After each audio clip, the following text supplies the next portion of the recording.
Ya dok, saya mohon izin untuk memimpin doa.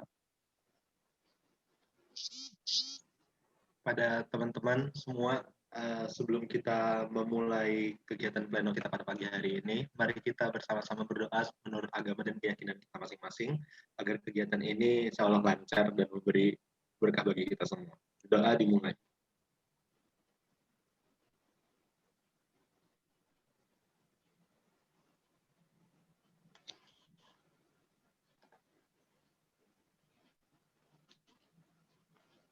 Berdoa selesai. Oke, baik. Selanjutnya acara presentasi kepada kelompok keempat terlebih dahulu. Silakan untuk mempresentasikan hasil diskusinya. Yang lain agar mengaktifkan kamera ya adik-adik ya.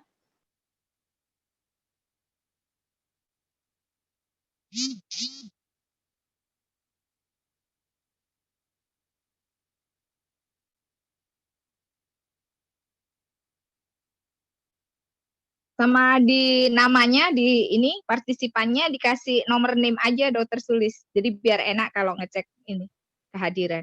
Ada yang nulis nama aja. Sambil ini deh ya, sambil nih seperti Delisa, Tina, dokter Tina ini mah. Ini Delisa aja kayaknya sama Satria. Satria tolong diperbaiki deh ya namanya ya. Perbaikin aja ada NIM-nya.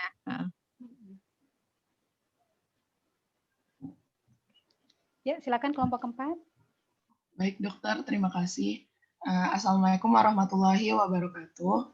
Selamat pagi dokter dan teman-teman. Perkenalkan saya Andi Lutfiananda yang mewakili kelompok 4 yang akan mempresentasikan materi mengenai gas exchange pada hari ini.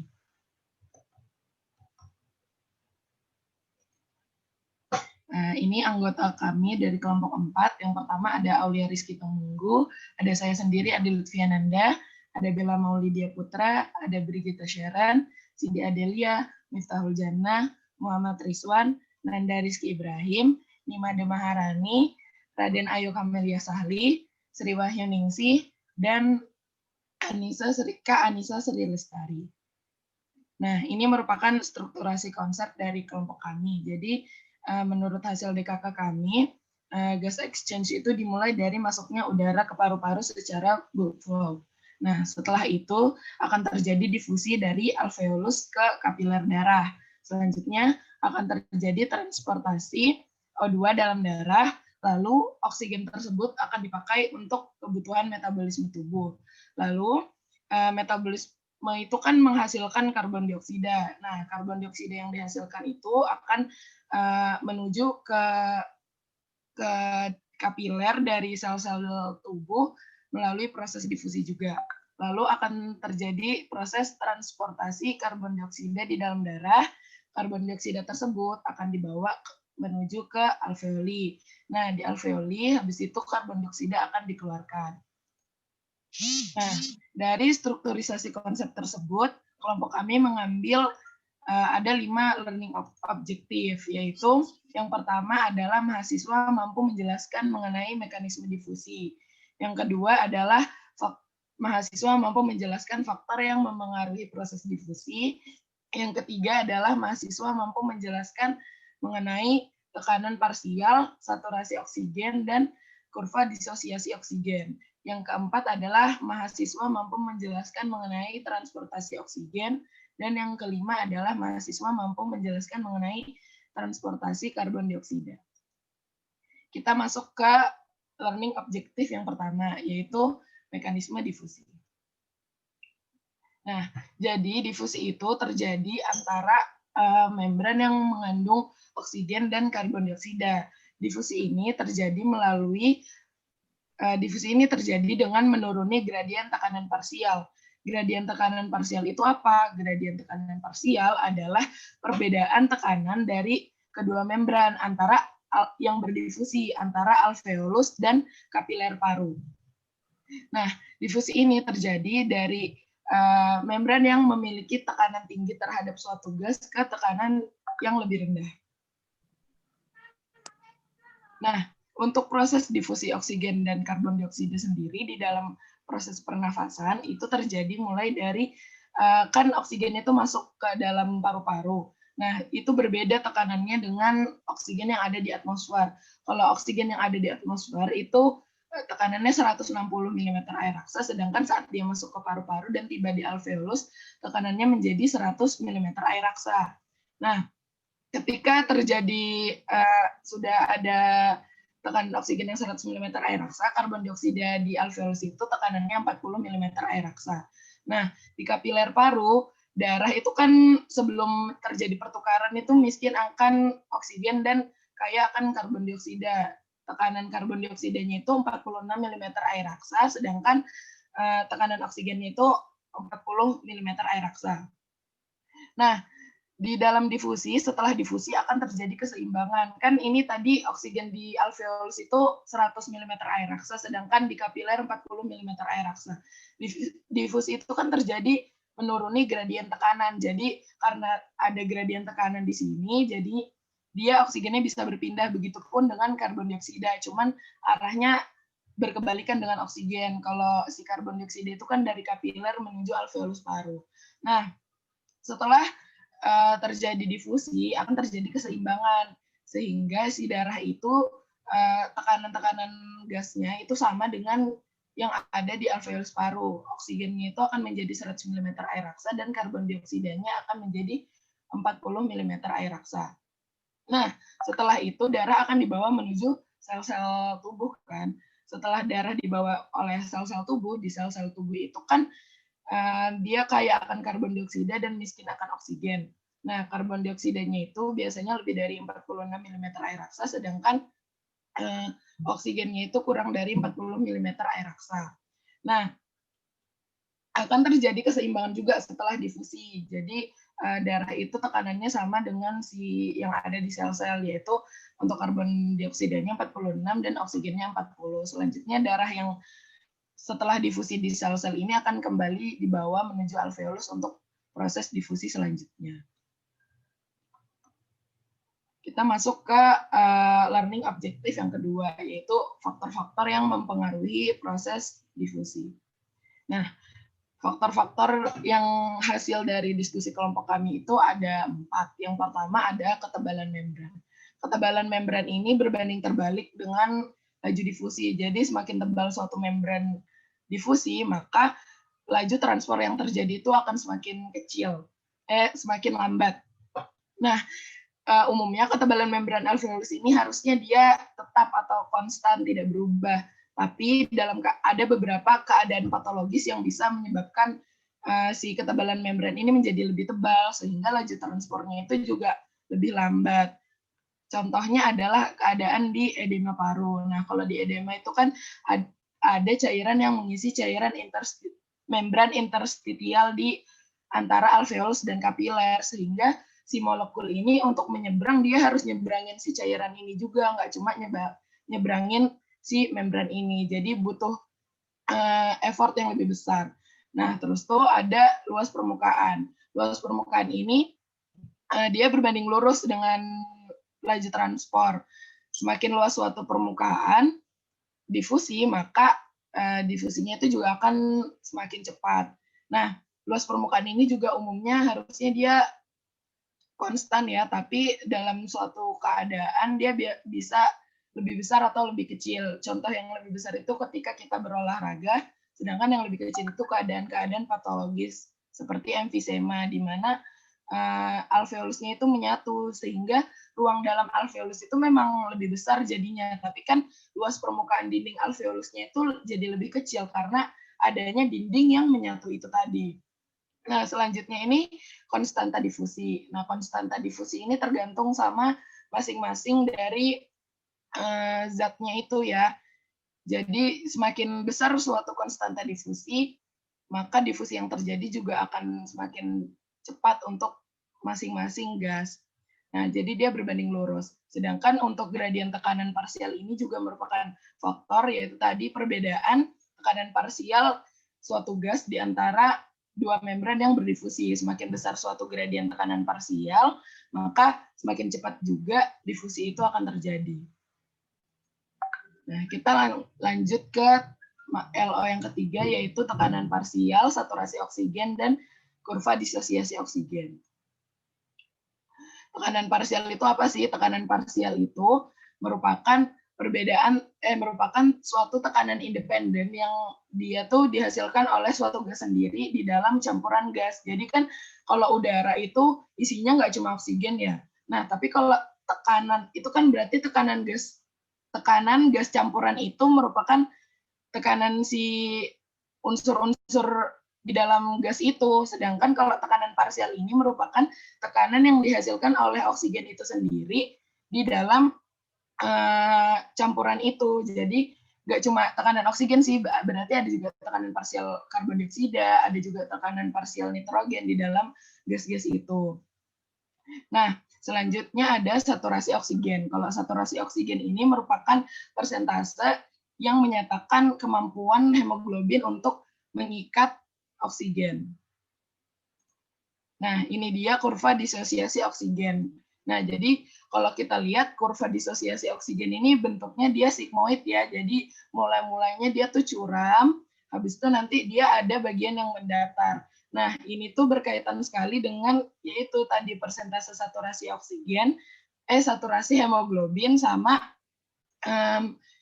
ini tekanan parsial oksigen di dalam darah. Kenapa? Nah, biasanya di daerah yang mendatar ini dia terjadi di kapiler paru. Di saat si hemoglobin itu sudah penuh, dia sudah bisa mengikat semua molekul hemoglobin itu kan bisa mengikat 4 oksigen. Nah, ketika molekul hemoglobin ini sudah penuh, dia sudah bisa mengikat semua oksigen, maka ketika terjadi tekanan oksigen yang naik, dia nggak akan berpengaruh besar ke dalam saturasi hemoglobinnya ini, karena kan ya mau nggak mau dia udah penuh, dia nggak bisa ngikat lagi gitu loh.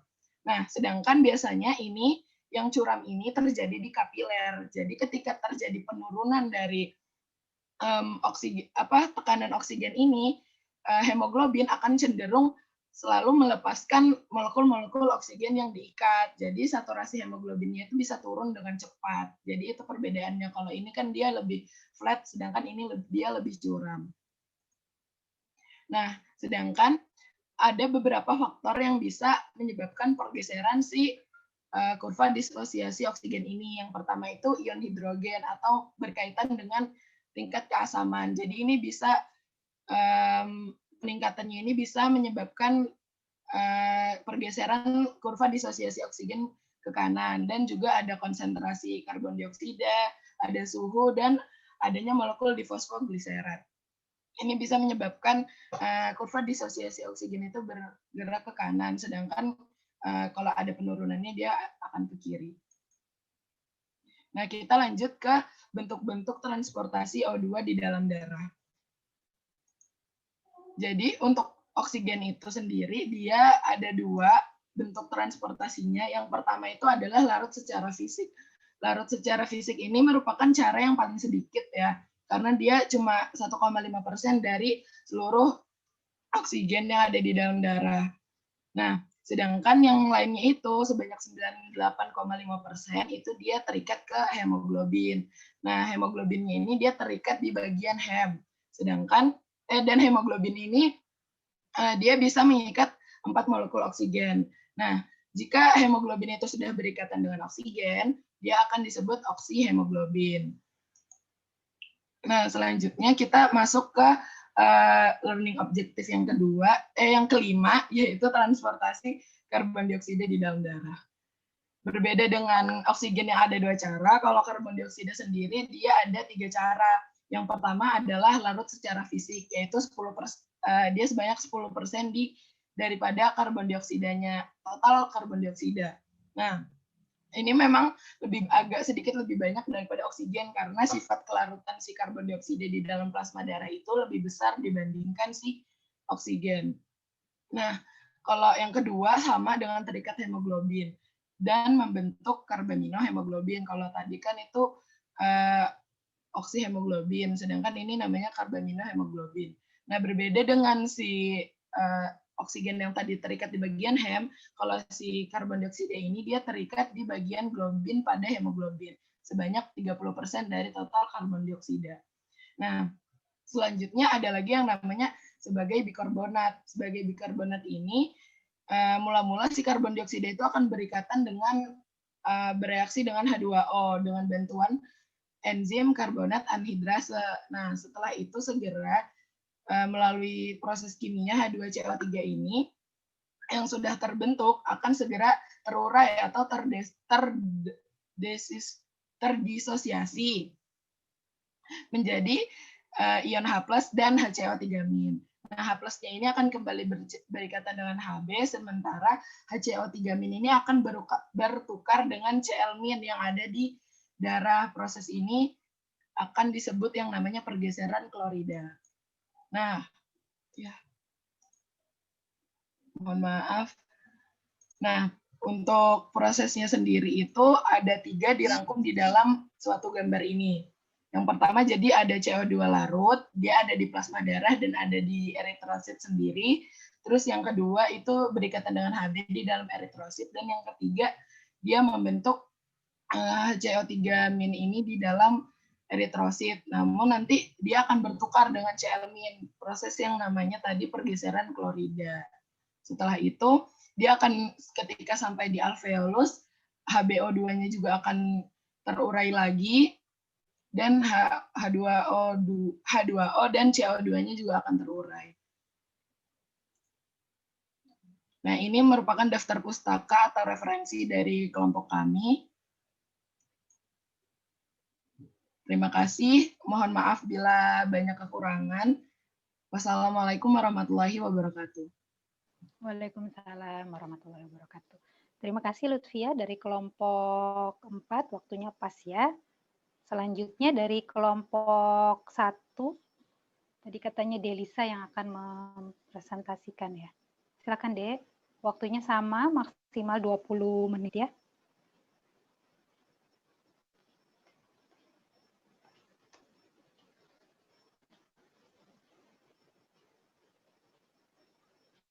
Kelompok 1.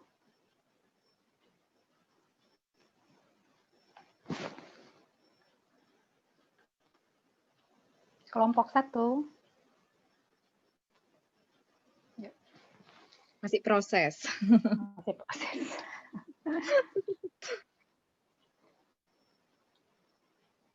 Delisa ya ini ya, ini share screen-nya Delisa. Delisa juga yang akan mempresentasikan deh atau teman yang lain?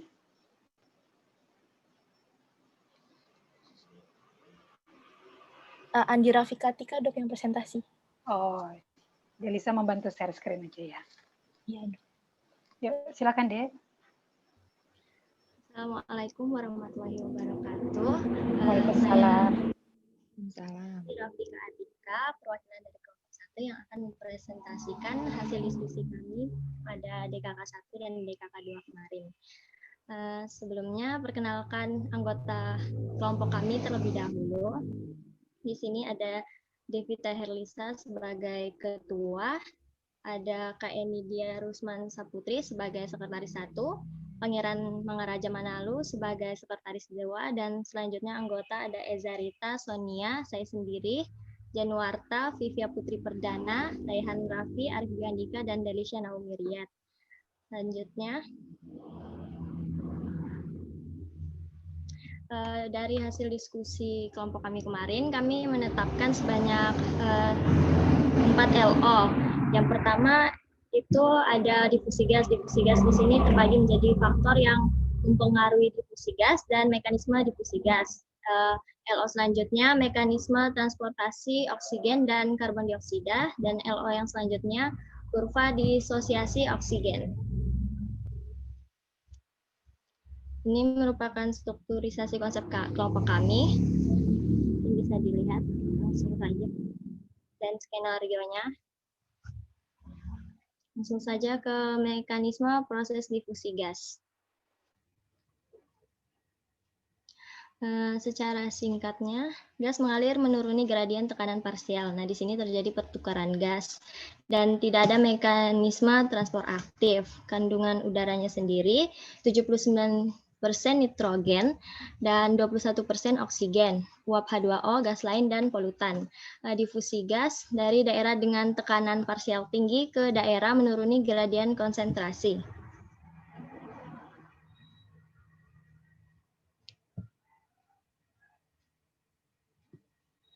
Selanjutnya, O2 masuk dan CO2 keluar dari darah di paru secara pasif, menuruni gradien tekanan parsial. Di sini tekanan oksigen alveolus tetap relatif tinggi dan tekanan karbon dioksida alveolus tetap relatif rendah. Darah vena sistemek yang masuk ke paru relatif rendah, masuk ke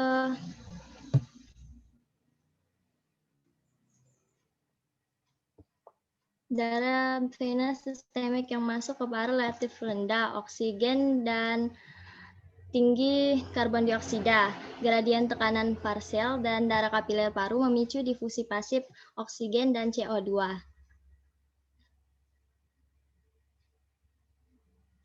Darah yang meninggalkan paru di sini relatif mengandung oksigen tinggi dan karbon dioksida rendah.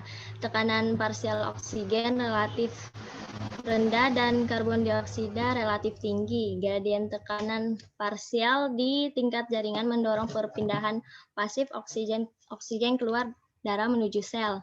Keseimbangan darah mengandung oksigen rendah dan karbon dioksida rendah.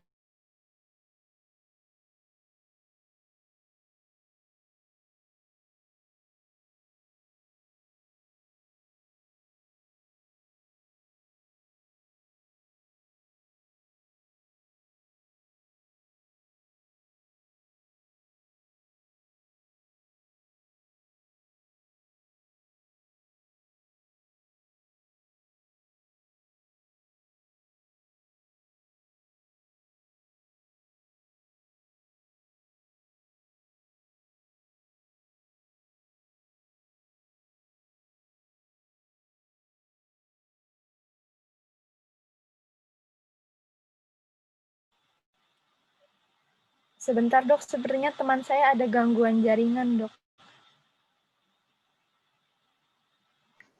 Ya, mungkin saya ambil alih sebentar ya.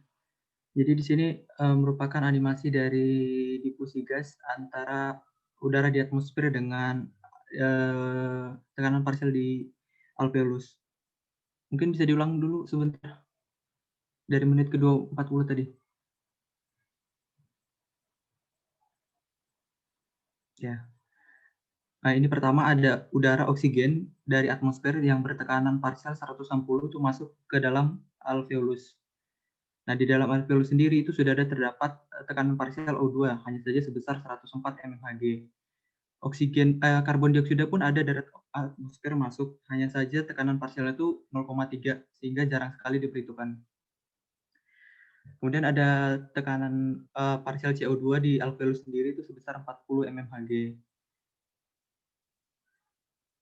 Nah, selanjutnya darah yang sebelumnya sudah ada di jaringan itu masuk ke alveolus karena adanya perbedaan tekanan antara tekanan parsial di alveolus dengan tekanan darah di kapiler paru.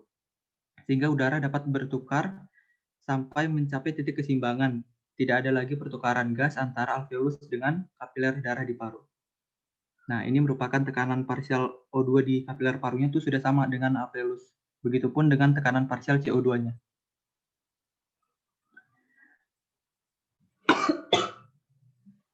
Ketika memasuki jantung, tekanan oksigen di kapiler itu berubah menjadi 95 mmHg.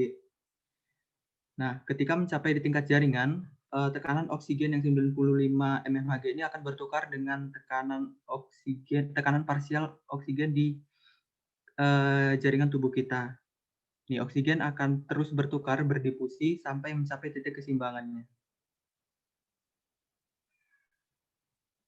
Setelah mencapai titik keseimbangan, darah yang tekanan parsial oksigen itu menjadi 40.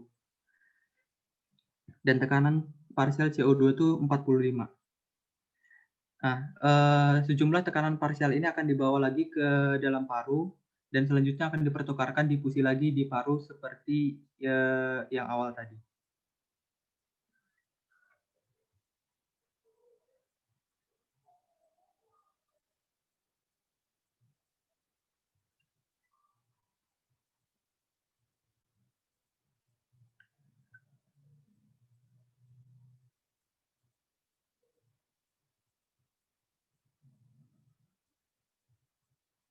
Nah, ini merupakan gradien penurunan tekanan parsial O2 dengan tekanan parsial CO2 melintasi kapiler paru.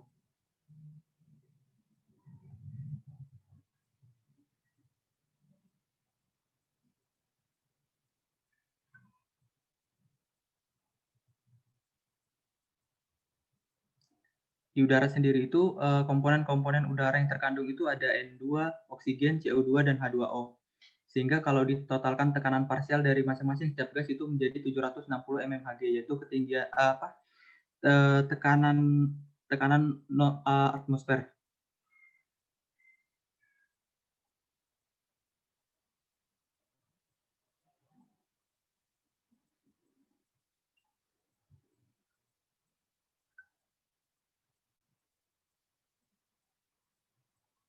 Ya. Ini merupakan tekanan alveolus tadi yang 104. Mungkin bisa lanjut aja deh, Lisa. Kemudian LO yang kedua itu faktor yang mempengaruhi difusi gas. Karena kita tahu sendiri bahwa proses difusi gas itu melewati suatu membran permukaan, maka faktor yang mempengaruhi itu yang pertama adanya ketebalan membran pernapasan. Meningkatnya edema pada paru atau fibrosis paru ini menyebabkan lintasan difusi gas itu semakin besar, sehingga diperlukan gaya kinetik yang lebih besar lagi untuk memindahkan gas O2 maupun gas CO2 dari kapiler paru menuju alveolus, begitupun sebaliknya. Kemudian yang kedua ada koefisien atau konstanta difusi gas. Ini merupakan dipengaruhi oleh kelarutan dalam membran serta berat yang kita tahu tadi yang dijelaskan oleh kelompok 4 bahwasanya gas CO2 itu lebih larut dalam air, cenderung untuk berikatan dengan hemoglobin, sehingga koefisien ini sangat berpengaruh sekali untuk proses difusi gas. Kemudian yang ketiga itu luas permukaan membran. Luas permukaan membran pernapasan ini berkaitan dengan luas permukaan antara kapiler paru dengan alveolus. Seperti yang kita tahu bahwasanya untuk terjadinya proses difusi gas ini harus ada perantara membran ini sendiri untuk gas itu bisa melewati gas itu bisa bertukar dengan kapiler paru dan alveolus. Kemudian yang keempat, yang terakhir tentunya harus ada perbedaan tekanan parsial gas, gradien tekanan parsial oksigen dan karbon dioksida.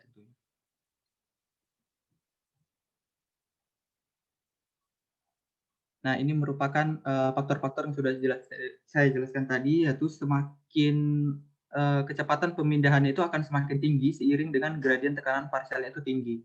Karena tekanan yang tinggi ini akan cenderung mendorong setiap molekul-molekul gas berpindah menuruni gradien tekanan parsialnya. Kemudian yang kedua ada luas permukaan membran di alveolus. Kecepatan pemindahan ini akan semakin tinggi seiring dengan peningkatan luas permukaan di alveolus. Kemudian yang keempat tadi ketebalan sawar yang memindahkan udara dan darah di membran alveolus. Kecepatan pemindahannya itu akan semakin tinggi seiring dengan ketebalannya. Dan yang keempat itu konstanta difusi, kecepatan pemindahannya akan semakin tinggi seiring dengan peningkatan ketebalan juga. Ini merupakan hukum difusi Fick.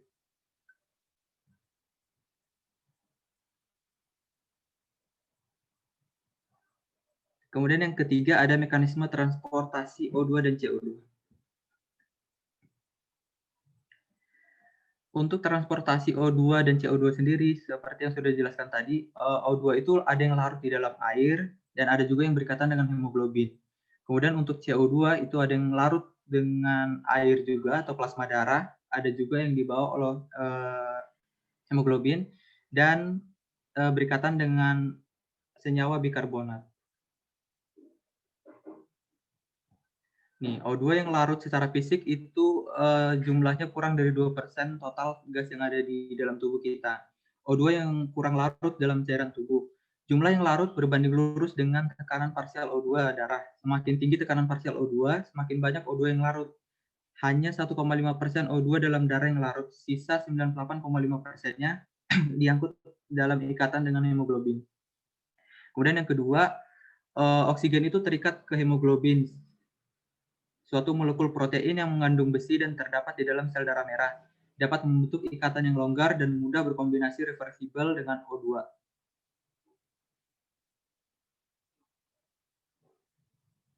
Kemudian untuk transport CO2-nya sendiri itu ditransport dalam bentuk, yang pertama itu ada yang dalam bentuk terlarut, yaitu dalam plasma darah sebesar 10%. Kemudian yang kedua, reaksi karbon dioksida dengan air dalam sel darah merah yang dibantu oleh efek anhidrasi karbonat menghasilkan senyawa bikarbonat. Yang ketiga, disosiasi asam karbonat menjadi bikarbonat dan ion hidrogen. Ini merupakan contoh reaksi persamaan senyawanya, yaitu karbon dioksida ditambah air akan menghasilkan asam bikarbonat. Yang keempat, pengangkutan karbon dioksida dalam gabungannya dengan hemoglobin dan protein plasma disebut dengan karbaminohemoglobin.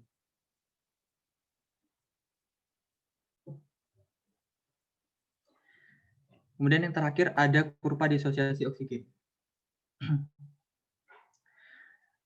Kurva disosiasi oksigen ini ada dua, yaitu yang pertama saturasi oksigen dengan saturasi hemoglobin. Untuk saturasi hemoglobin ini merupakan perhitungan antara jumlah oksigen yang berikatan dengan hemoglobin tadi. Saturasi hemoglobin ini berkaitan dengan transportasi O2. Kemudian ada efek Bohr. Ketika darah melalui jaringan, karbon dioksida berdifusi dari sel jaringan ke dalam darah. Proses ini menaikkan tekanan parsial CO2 dalam darah dan kemudian meningkatkan H2CO3 darah atau asam karbonat darah dan konsentrasi ion hidrogen sehingga darah kita cenderung asam. Efek ini menggeser kurva disosiasi oksigen hemoglobin ke kanan dan ke arah bawah yang memaksa oksigen terlepas dari hemoglobin dan dengan demikian meningkatkan jumlah pengiriman oksigen ke jaringan. Nah, ini referensi yang kami gunakan.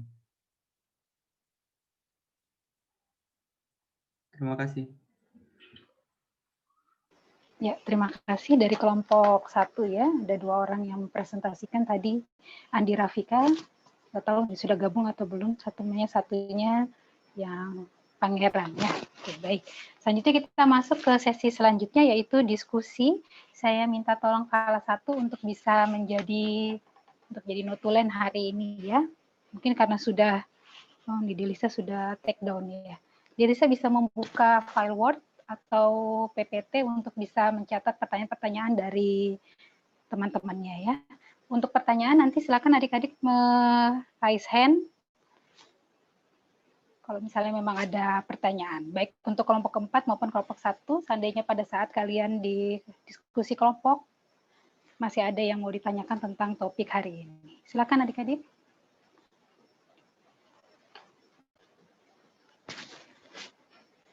Apa sudah paham semua ya? Kalau sudah paham semua, presentasinya lebih bagus daripada minggu kemarin, Dokter Sulis. Oh gitu dok. Jadi dua kelompok ini daripada minggu kemarin saya tegur. Minggu kemarin yang presentasi saya bilang alangkah bagusnya ada animasi. Jadi saya respect sama yang minggu ini lebih bagus presentasinya. Bagus ya dok. Presentasinya bagus. Tuh, sudah dipuji tuh. Sudah dipuji, banyak pertanyaannya lah. Ya, ayo. Silakan adik-adik dari kelompok, oke, Said Alwi, silakan deh. Ada 2 orang, Alwi dulu. Silakan Alwi. Ya, baik. Saya minta tolong salah satu untuk mencatat ya Dea, Delisa mungkin yang sudah megang laptop nih. Silakan Alwi. Baik dok, terima kasih atas kesempatannya. Sebelumnya perkenalkan, nama saya Said Alwi Alaidrus, saya dari kelompok 9. Saya mohon izin untuk bertanya.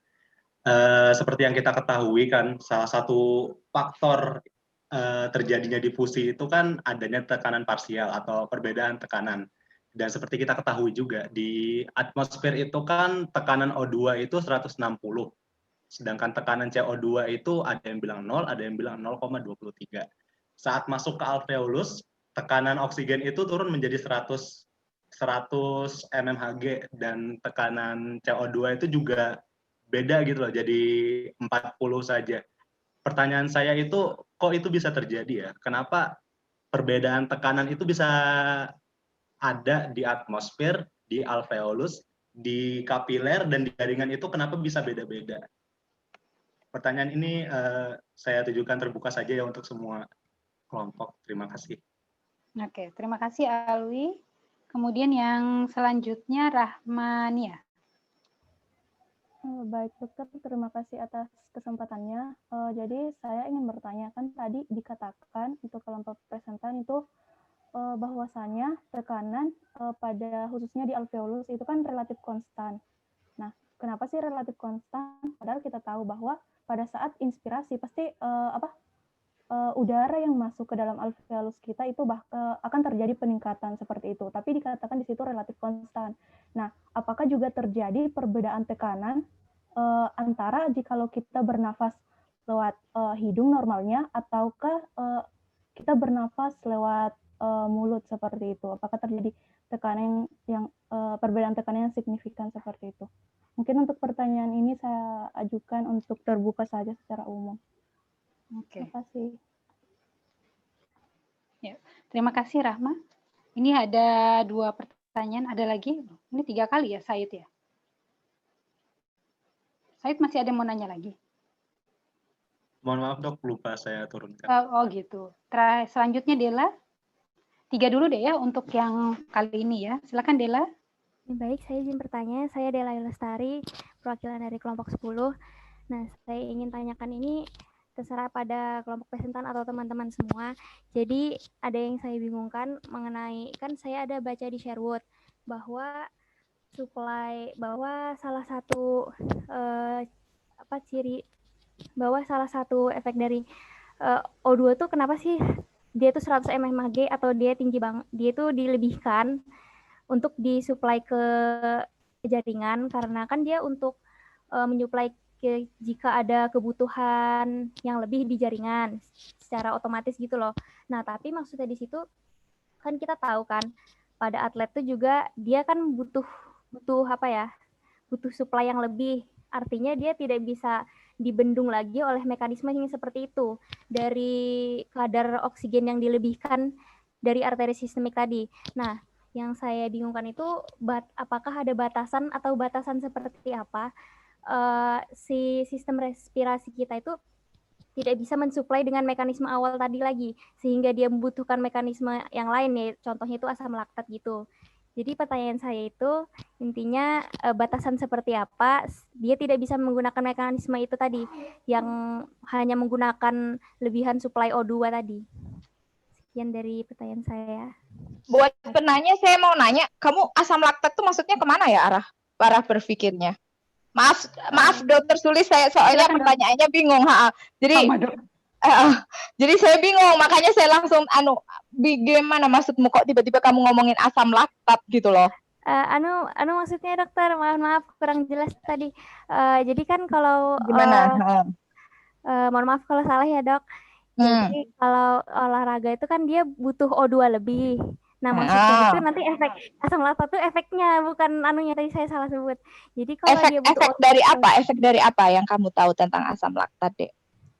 Maksud saya itu kalau ada itu efek dari penghasilan butuh suplai O2 lebih dari proses ATP pada atlet itu, dokter.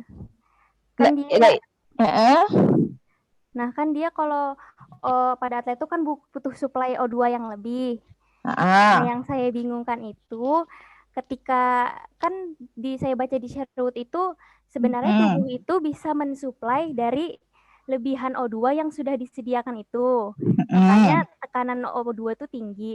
Nah, tapi yang saya bingung itu pada batasan seperti apa dia nggak bisa dibendung oleh suplai itu tadi, dokter. Jadi misalnya pada atlet dia ada butuh O2 lebih dari proses itu yang ATP yang ada hubungannya sama bukan asam laktat sih intinya, dokter. Yang dia itu pokoknya buat atlet itu nanti butuh lebihan suplai O2-nya itu. Nah, kalau misalnya pertanyaannya mungkin lebih enak ini ya. Jika tubuh kita membutuhkan banyak oksigen, mekanisme kompensasi apa yang dilakukan tubuh kita untuk meningkatkan kemampuan tubuh kita untuk meningkatkan oksigen di dalam tubuh kita. Gitu, mungkin ke arah situ ya. Sebenarnya saya bertanya bukan kompensasi mekanismenya, cuman ada batasan seperti apa itu tidak bisa batasannya lagi. Ya, tidak bisa dibendung lagi oleh batasannya tidak bisa dibendung lagi. Kalau nggak bisa dibendung lagi, nggak ada melebihi batasannya, ya matilah. Kalau nggak ada mekanisme kompensasi, ya matilah orang. Iya nggak? Kalau kita kekurangan oksigen, kalau kita tidak bisa beradaptasi, tidak bisa mengkompensasi dengan beradaptasi, ya mati kita. Kasarnya kan gitu. Benar nggak? Maksud saya, dokter... Ayo. Nggak mungkin nggak ada mekanisme kompensasi, Dek. Pasti di tubuh kita ada mekanisme gimana supaya bisa mentolerir keadaan supaya kebutuhan oksigen itu terpenuhi. Atau jika misalnya kekurangan oksigen, tubuh kita akan mengkompensasi dengan cara bagaimana. Begitu. Tidak bisa ada batas, kalau batas maksimalnya ininya nanti jadi ini ya, kalau tidak homeostasis ya sel di dalam tubuh kita akan mati gitu kan kemarin. Iya dokter, mohon maaf. Jadi ini pertanyaannya ke bukan gimana? Itunya dokter, maksudnya sebelum ada kompensasinya itu. Sebelum ada kompensasinya? Maksudnya kan sekarang saya tanya sama yang penanya. Coba sih tutup hidungmu, tahan nafasmu. Tahan nafas. Terus tutup hidungnya, tutup mulutnya. Hidungnya ditutup. Tutup hidungnya, cepat. Tahan nafas. Bisa nggak terus? Nggak boleh ada udara masuk. Ayo, bisa nggak? Nggak akan bisa. Nah, itulah jawabannya juga sama. Tubuhmu akan mengkompensasi. Nggak mungkin nggak bisa mengkompensasi. Oke, Dela? Iya. Lebih baik bertanyaannya ke arah situ. Jadi kamu bertanya bagaimana ketika kebutuhan oksigen seseorang tinggi, maka tubuh bagaimana mengkompensasi, mengatasi kebutuhan oksigen itu. Nah, kalau tidak terjadi, apa yang terjadi? Kalau enggak terjadi mekanisme kompensasi, tidak terjadi mekanisme adaptasi, tidak bisa homeostasis, ya orang bisa sakit, Delia. Gitu, Dela. Iya. Mati selnya. Jadi mending kamu bertanya ke arah sana. Enggak, saya cuma kamu sendiri aja lah. Ada batas maksimalnya kamu bisa menahan nafas? Oh. Tiap orang kan berbeda-beda. Nah, kalau kamu menanya, dunia kedokteran itu tidak pasti, Dek. Jadi setiap orang itu ada variasinya. Ya. Jadi tidak sama semua orang. Makanya ada nilai rentangnya. Contohnya misalnya, berapa sih kecepatan nafas dewasa? 16 sampai 20. Oke, pada anak-anak 16 sampai 20 mati. Nah, gitu loh ya. Jadi pada anak-anak frekuensi nafas lebih tinggi, normal. Nah, seperti itu. Kenapa pada anak-anak lebih tinggi? Jadi nggak bervariasi tiap ini ya. Jadi kalau bertanya jangan sesaklek itu. Jadi temanmu nggak bisa menjawab, tapi kalau kamu menanyakan mekanisme kompensasi apa yang dilakukan tubuh, mungkin temanmu lebih bisa menjawab. Coba Dela pikirkan lagi deh. Daripada nanti temanmu nggak bisa menjawab, kasihan nanti. Maaf loh dokter Sulis. Pertanyaannya. Dok. Baik dokter, saya mohon maaf ya dokter. Enggak. Jadi maksud dokter tadi bahwa itu sudah jelas bahwa itu karena setiap orang tuh tergantung banyak faktornya, itu sudah ada caranya sendiri. Nah, itu sekarang pertanyaan saya sama Dela. Dela sudah tahu nggak caranya mekanisme kompensasi tubuh kita kalau tubuh kita kekurangan oksigen? Pertanyaan saya untuk Dela. Belum tahu lebih dalam sih dokter. Nah, kalau belum tahu lebih dalam, mending ditanyakan. Iya, baik dokter. Itu.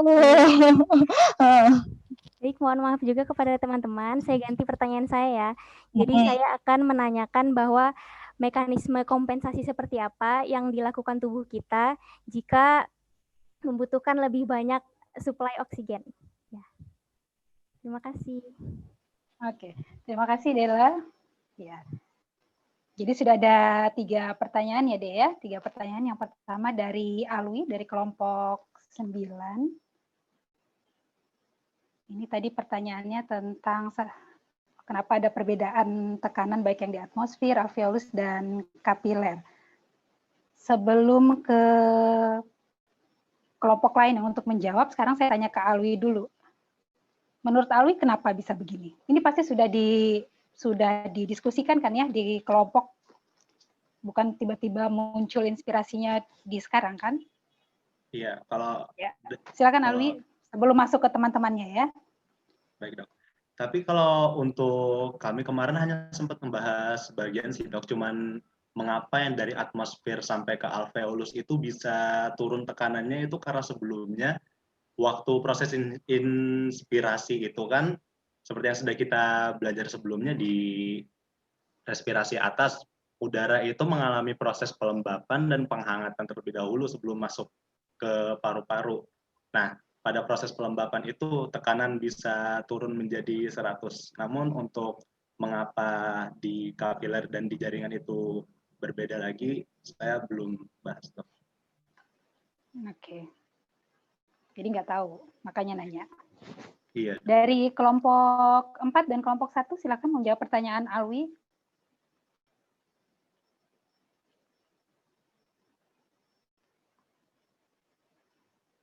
Pertanyaannya bukan pada perubahan tekanannya, tapi kenapa kok bisa berbeda-beda tekanannya baik di alveoli, di udara, yang di atmosfer tadi, dan apa tadi satu? Dan di kapiler.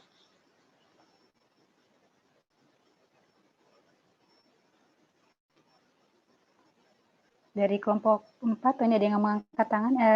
Zarita, silakan deh. Baik, terima kasih. Saya izin menjawab pertanyaan dari Said Alwi. Mengapa sih kok tekanan di udara atmosfer, yaitu tekanan parsial oksigen yang awalnya itu adalah 160 mm air raksa atau 21% dari tekanan atmosfer, kok bisa ya masuk ke dalam alveolus berubah menjadi 100 mm air raksa. Nah, itu karena pada saat udara atmosfer itu masuk ke dalam saluran pernapasan, itu udara menjadi lembab karena adanya tekanan parsial dari uap air. Nah, tekanan parsial uap air pada suhu tubuh normal, yaitu pada suhu tubuh 37 derajat Celcius, yaitu 47 mm air raksa. Nah, apakah saya boleh izin share screen untuk menjelaskan? Sebentar Zarita, ini tadi sudah dijelaskan sama Alwi, kalau untuk kenapa terjadi perubahan tekanan dari masuk ke atmosfer, masuk ke dalam alveoli, itu mereka udah paham. Yang dia nggak paham kenapa sih ada perbedaan tekanan baik di alveoli, di udara maupun di atmosfer. Kalau yang dijelaskan tadi saya rasa kelompok 9 sudah membahasnya dan tadi sempat juga dibahas oleh Alwi. Begitu ya Alwi ya? Yang saya nangkap sih begitu. Iya, benar. Jadi yang nggak dijelaskan Zarita tadi kelompok 9. Kenapa Bolehkah saya menjelaskan rumusnya bisa dapat 100 mm air raksa, dokter? Sebentar, ini karena konteks pertanyaannya beda ya. Kalau tadi yang dijelaskan oleh Zarita adalah kenapa kok terjadi perubahan tekanan dari atmosfer masuk ke alveoli, kok terjadi perubahan tekanan. Bukan itu pertanyaannya. Pertanyaannya kenapa bisa ada perbedaan tekanan itu. Kenapa bisa terjadi perubahan dari yang 160 bukan menjadi 100? Perubahan sayang. Bukan perubahan. Kenapa terjadi ada perbedaan? Kok tekanan alveoli itu beda sih dengan tekanan yang di atmosfer? Kenapa beda juga dengan tekanan yang di darah? Sepemahaman saya pertanyaannya begitu. Bukan kenapa kok terjadi perubahan waktu di udara masuk ke dalam alveoli kok berubah. Gitu. Bukan itu pertanyaannya. Sebenarnya pertanyaan Alwi ini juga agak ini ya. Pertanyaan Alwi itu ke arah di sistem tubuh kita. Jadi mungkin coba di-sharekan tadi sudah ada yang kelompok 1 tadi. Ada beda tekanan di alveoli, kemudian di kapiler, kemudian di jaringan. Itu ada presentasi dari 2 kelompok tadi ada perbedaannya. Nah, kenapa terjadi seperti itu? Coba, iya betul Alwi, seperti itu pertanyaanmu? Iya, benar, Dok. Coba ada yang screen ininya, yang tadi. Dari kayaknya di presentasi yang pertama kelompok deh. Kelompok 1 ada beda tekanan antara keadaan di alveoli, keadaan di arteri, keadaan di jaringan, kemudian keadaan di vena, ya kan? Itu ada beda tekanannya. Coba mungkin bisa bantu. kelompok yang presentasi tadi deh. Ya. Ini di atasnya. Bukan yang ini atasnya. Gambar aja, jangan video, gambar aja. Gambar yang di atasnya. Nah, itu. Nah, dibesarin.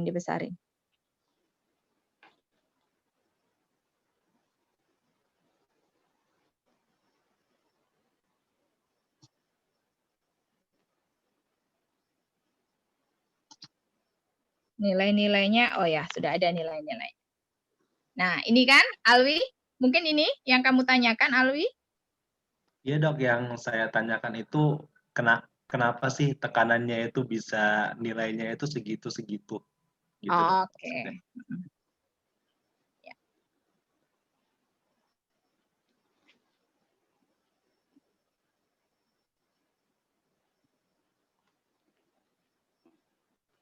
Ezarita mau coba menjawab?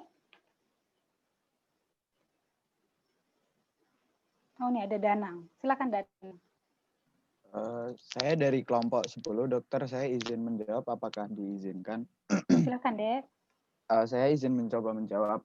Nah, kenapa ada perbedaan tekanan di sini? Tentu harus ada perbedaan tekanan. Kalau tidak ada perbedaan tekanan, itu tidak ada perpindahan. Karena dari tekanan yang tinggi itu harus berpindah ke tekanan yang lebih rendah. Ya, itu kan logis yang pertama. Nah, di dalam jaringan itu kan terjadi yang namanya respirasi seluler. Nah, di respirasi seluler itu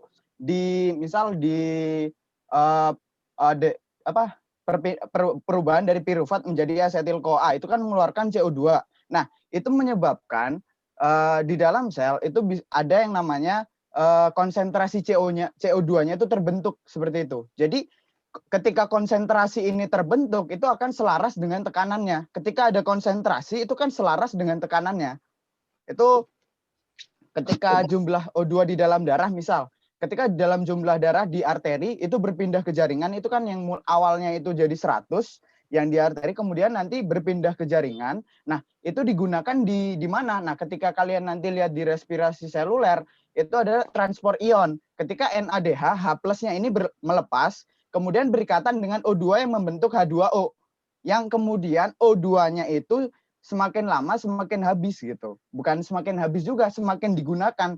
Jadi tekanannya itu berubah gitu. Yang awalnya dari O2 menjadi H2 gitu. Nah, jadi O2 di sini itu terpakai. Jadi tekanannya itu bisa mengecil gitu loh. Jadi yang dari yang tekanan tinggi yang awalnya di darah itu 100 ke jaringan itu bisa jadi 40.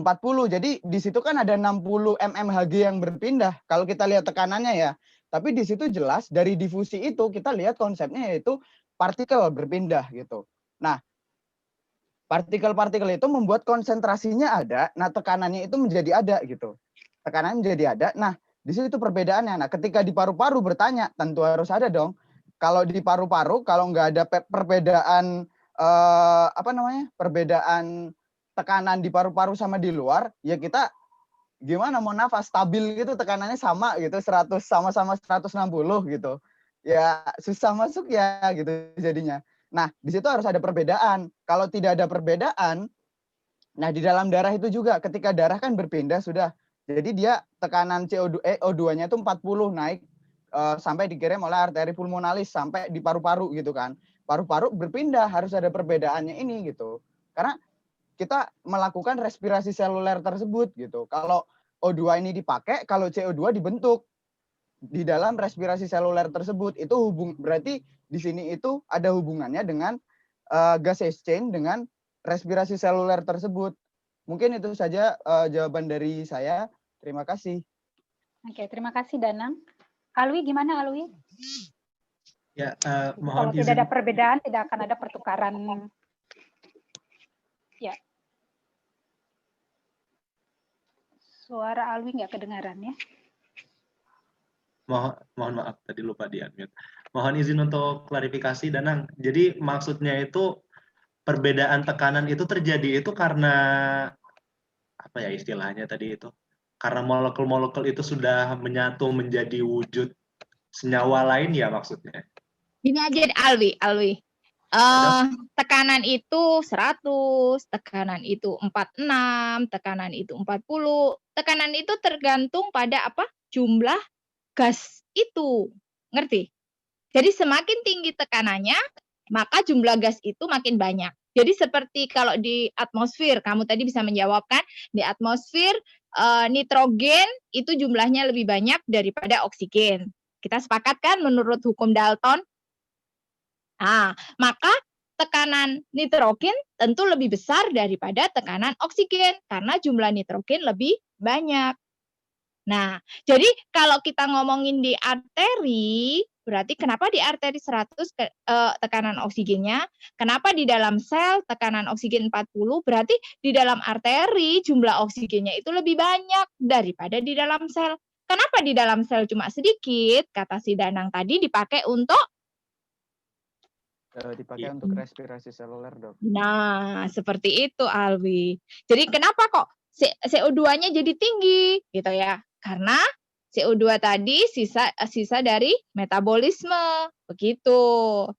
Nah, ketika berada di dalam vena, nah CO2 kan sudah terjadi pertukaran oksigen sudah masuk ke dalam sel. Maka kadar oksigen turun. Kalau kadar oksigen turun berarti tekanannya akan turun jadi 40. Lah yang 60 kemana? Ya 60 dipakai tadi sama si Danang tadi katanya untuk respirasi sel, katanya si Danang gitu. Nah,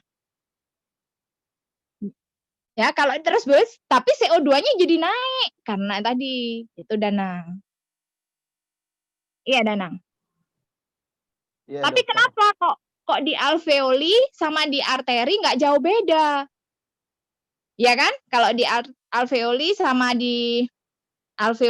di arteri kan nggak jauh beda. Ada buku bilang di alveoli itu 100, ada yang bilang 104. Tadi di animasi tadi 104 ya. Makanya kemarin saya ngajar di alveoli 104 ya, di arteri 100. Kemarin saya ngajar seperti itu. Di animasi soalnya beberapa buku memang yang bahasa Inggris 104, tapi buku bahasa Indonesia jadi 100, saya nggak tahu. Jadi pokoknya berkisar antara 104 sampai 100. Kemarin saya bilang seperti itu di alveoli, kadar oksigen, tekanan parsial oksigen di alveoli. Tapi kalau di arteri, semua literatur ngomong 100 gitu loh. Ya Alwi? Iya baik dok, sudah paham saya dok. Ya, jadi tekanan parsial itu ditentukan oleh jumlah gas itu ada di situ. Ya. Oke, mungkin ke arah sana ya. Baik, terima kasih dok penjelasannya. Oke, maaf dokter Sulis langsung dijawab aja daripada boleh dok. Jadi langsung Yuk, sudah silahkan lagi lanjut. Makasih. Selanjutnya pertanyaan nomor 2 dari Rahmania tentang pertanyaan mengapa tekanan alveolusnya relatif konstan ya. Kemudian apa terjadi perbedaan tekanan bila bernapas melalui hidung dibandingkan bernapas di lewat mulut. Silakan, ini mungkin kepada kelompok yang presentasi dulu, kelompok keempat atau kelompok 1.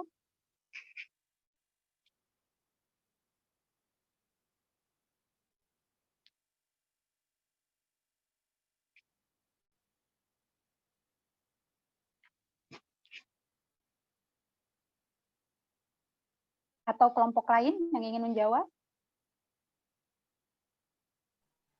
Mohon maaf dok, saya izin bertanya kepada Rahmania. Ya, silakan Delisa. Saya dari kelompok 1, jadi kami ingin bertanya kenapa tekanan di alveolus relatif konstan, apakah saat dia berpindah atau bagaimana Rahmania, atau tekanan saat di alveolus saja? Pertanyaan saya untuk tekanan di alveolus saja, kenapa relatif antara kisaran 100 atau 104 seperti yang sudah dijelaskan pada literatur sebelumnya? Seperti itu. Ya, terima kasih Rahmania. Mohon maaf dokter. Ya, silakan Lutfia. Apakah saya mohon izin untuk menjawab pertanyaannya Rahmania? Silakan deh. Kalau yang menurut saya baca, kenapa itu saya baca di Sherwood, kenapa kalau misalnya tekanan di alveolus itu cenderung konstan karena ada dua alasan. Yang pertama itu karena pas udara masuk dia tuh kan kita sendiri tahu kalau misalnya di dalam paru-paru kita tuh ada yang namanya volume residu. Pokoknya dia tuh yang tetap tersimpan di dalam paru-paru kita gitu. Nah, jadi pas udara tuh masuk dia segera bercampur dengan volume residu itu. Nah, terus tuh untuk alasan yang kedua itu karena saat udara yang masuk itu cenderung untuk menggantikan udara yang keluar. Jadi komposisinya itu kayak sama aja gitu. Nah, jadi makanya si volume di tekanan di dalam alveolus itu cenderung konstan karena dua alasan tersebut. Mungkin teman-teman yang lain juga bisa menambahkan atau mengoreksi. Terima kasih. Permisi, Dokter. Ya, silakan deh. Siapa ini? Aulia. Saya Aulia dari kelompok 4, izin menambahkan sedikit.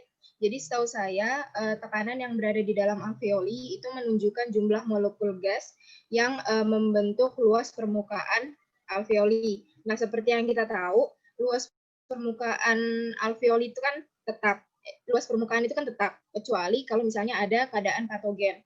Nah, jadi itulah sebabnya makanya tekanan di dalam alveoli itu cenderung konstan. Begitu dari saya. Terima kasih, Dokter. Oke. Ya, terima kasih Aulia. Saya kembalikan ke Rahmania. Gimana, Deh?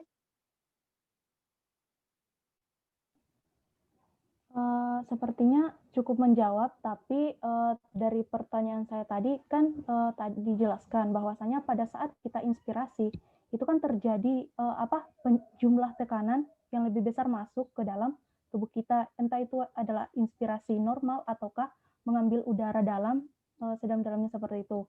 Nah, kemudian untuk yang kedua sendiri, apakah terjadi perubahan tekanan baik dari jumlah molekul dan lain-lain ketika kita bernapas lewat hidung normalnya maupun ketika kita bernapas lewat mulut seperti itu. Karena pada dasarnya udara masuk terpajan itu kan kalau lewat hidung sendiri itu pasti ada semacam pelembapan udara seperti itu, apakah mempengaruhi. Sedangkan kalau lewat mulut sendiri itu pasti mekanismenya berbeda, apakah dipengaruhi pajanan napas kita dari baik di saluran napas maupun saluran mulut kita seperti itu. Jadi tadi yang sudah dijawab oleh temannya itu yang pertama deh ya, yang kedua memang belum ada yang jawab tadi. Yang kedua yang tentang perbedaan tekanan bila bernapas lewat hidung dan lewat mulut. Untuk pertanyaan pertama yang tekanan alveolus relatif konstan, mengapa sudah terjawab ya? Sudah. Oke, untuk volume residu ada yang tahu? Apa sih volume residu tadi yang ada ya tadi yang Lutfia ya, Lutfia. Biar yang jawab bukan Lutfia. Kalian tahu nggak apa itu volume residu? Residual volume.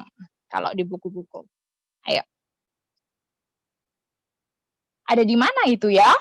Residual volume itu. Dok. Oke, ya.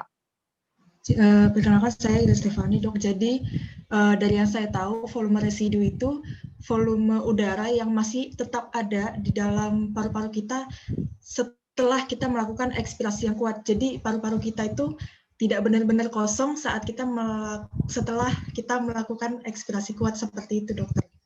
Masih ada sisa udara gitu, Dokter. Nah, itu. Jadi masih ada sisa udara. Dia yang fungsinya adalah menyetabilkan. Nah, untuk tekanan oksigen yang ada di alveoli tadi. Itu betul jawabannya. Jadi Lutfia itu jawaban betul. Kemudian kalau yang jawaban kedua dari kelompok 4, siapa dulu tadi ya yang menjawab itu? Saya, Dok. Siapa? Aulia. Aulia tadi kan menjawab tentang apa Aulia tadi kamu? Sebentar. Halo? Aulia? Iya, Dok. Tadi kamu menjawabnya tentang apa tadi? Lupa, saya sedikit lupa. Tekanan dalam alveoli menunjukkan jumlah gas yang membentuk satuan permukaan membran. Permukaan alveoli, Dok. Kalau untuk permukaan alveolinya itu sebetulnya sedikit kurang tepat. Kenapa saya bilang seperti itu? Karena ini ya, luas permukaan alveoli itu bisa berubah-ubah pada keadaan tertentu. Misalnya tadi ada yang bilang pada keadaan emfisem memang luas permukaannya meningkat, Tetapi dia luas permukaan meningkat disebabkan karena banyak alveoli-alveoli yang bergabung, sehingga akibatnya proses laju difusinya akan terhambat, laju difusinya akan turun. Tetapi pada keadaan normal, pada keadaan olahraga, itu alveolinya akan membesar dengan sendirinya. Nah, luas permukaannya akan besar. Kalau luas permukaannya membesar, maka di proses difusinya akan lebih meningkat, laju kecepatan difusinya meningkat. Begitu. Jadi, luas permukaannya itu dia menyesuaikan sebetulnya dengan kebutuhan tubuh kita. Salah satu mekanisme kompensasi kalau tubuh kita kekurangan oksigen, salah satunya yaitu memperluas permukaan alveoli itu. Ya, jadi kalau luas permukaan alveoli mempengaruhi tekanan oksigen di alveoli itu tergantung pada beberapa keadaan, ya. Jadi kurang tepat. Tapi kalau volume residu itu lebih tepat, ya. Tahu Aulia? Maksud saya tahu jelas? Ya, jadi kalau ada beberapa keadaan, jadi kalau misalnya tubuh kita kekurangan oksigen, maka dia memperluas sendiri permukaannya alveoli itu. Nah, supaya mengkompensasi supaya proses difusinya lebih cepat. Nah, itu betul. Nah, gitu loh. Tapi kalau misalnya dia luas karena keadaan patologis, contohnya karena merokok tadi, yang kemarin pertanyaan minggu lalu, sama Dr. Mawan merokok, nah alveolinya nyatu, luas permukaan luas. Tapi karena alveolinya tadi gabung, gitu loh, bergabung. Akibatnya laju difusinya malah berkurang, gitu. Jadi tergantung, ya. Jadi tidak selamanya betul untuk masalah luas permukaan, ya. Oke, itu. Gitu, Dokter Sulis. Terus masalah yang ini, Rahmania, mana Rahmania yang bertanya? Saya, Dok. Oke, sekarang kamu bernafas lewat hidung, Dek. Sekarang kamu bernafas lewat mulut, Dek. Mulutnya dibuka, nafas lewat mulut. 1 menit bernafas lewat mulut terus.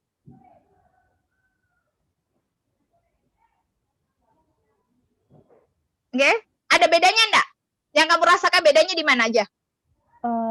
Kalau di mulut sendiri itu, Dok, kayak udara yang masuk itu konsentrasinya lebih banyak, terus lebih mudah sesak seperti itu. Tapi kalau lebih mudah apa? Normalnya. Lebih mudah apa? Sesak, Dok. Lebih mudah sesak? Iya, saya rasa seperti itu, Dok. Nggak nyaman ya? Nggak nyaman. Nggak nyaman ya? Kenapa kok nggak nyaman? Udaranya panas ya? Ya, seperti itu, Dok, karena kan seperti itu. Udaranya panas. Kenapa kok udaranya panas dibandingkan nafas di hidung lebih nyaman?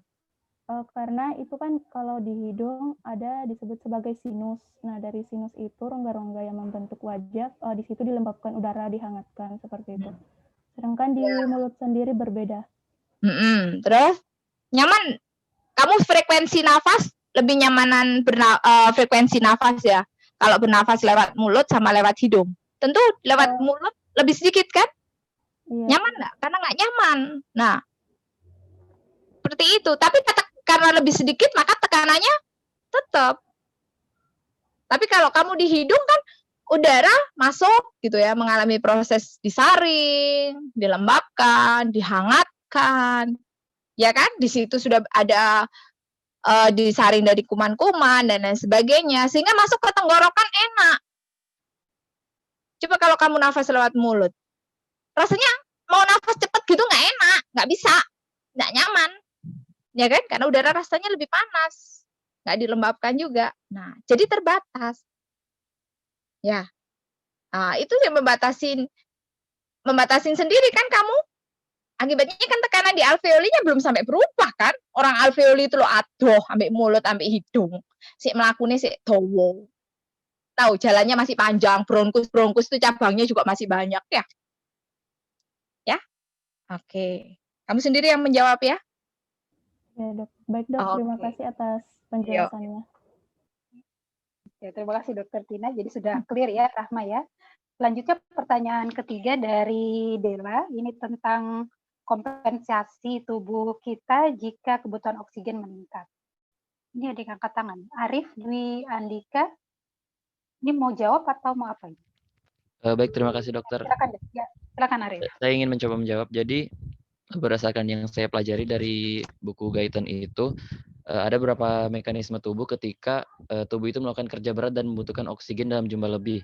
Nah, salah satunya adalah pengaktifan kapiler-kapiler di alveolus itu yang semula itu dia bersifat pasif, namun pada saat aktivitas berat seperti olahraga itu dia akan aktif sehingga luas permukaan untuk terjadinya difusi itu semakin meningkat. Nah, seiring dengan peningkatan luas permukaan untuk terjadinya difusi ini, maka akan semakin mempercepat terjadinya proses difusi itu sendiri sehingga kebutuhan oksigen yang lebih tadi bisa terpenuhi oleh peningkatan kecepatan difusi ini. Selain itu, ketika kita melakukan kerja berat, maka pengikatan hemoglobin dengan oksigen itu akan terjadi 3 kali lebih cepat. Nah, seiring dengan itu akan terjadi juga pelepasan oksigen dari hemoglobin ini 3 kali lebih cepat. Nah, ketika hal itu terjadi, maka oksigen yang terlarut di dalam plasma darah itu dia akan menurun. Jadi akan lebih cenderung diikat oleh hemoglobin, namun oksigen yang terlarut di plasma darah itu berkurang sekitar 1,5%. Seperti itu.